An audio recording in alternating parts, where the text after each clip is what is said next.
Hey guys, welcome to my another blog. আশা করি সবাই ভালো আছো, আমি অনেক ভালো আছি। কি ভাবছো রাত্রে আবার কই চলে যাচ্ছি? দাঁড়াও বলছি। কই চলে আসছিলাম জানি না, কারণ আমি গাড়িতে একদম মাথা নিচু করে বসেছিলাম, প্রচুর পরিমাণ ঠান্ডা লাগতেছিল। শিয়ালি থেকে ফকিরহাট যাইতে ভাইয়া আজকে মনে হয় 5-7টা বিয়ের গেট দেখছি। আর ওখানে হচ্ছিল মহোৎসব, তাই অনেক বেশি লোকজন ছিল। তারপর আমরা চলে আসি মানসা বাজার।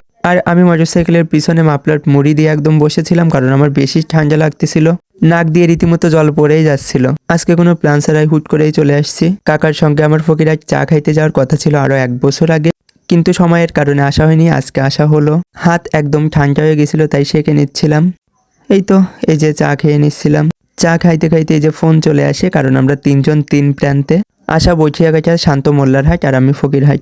ওরা কষ্ট পাচ্ছিল, তাই আমি ওদের ভিডিও কলে এই যে দেখাচ্ছিলাম। ওরা দিনের বেলা আসছে এখানে চা খাইতে, কিন্তু রাতে কখনো আসেনি, তাই রাতে আসতে চায়। তো চা খাওয়া কমপ্লিট, এখন আমরা চলে যাব বাড়ির দিকে। আর এর পরের দিন আসলে ল্যাপ মুড়ি দিয়ে তারপর আসবো, কারণ খুব ঠান্ডা।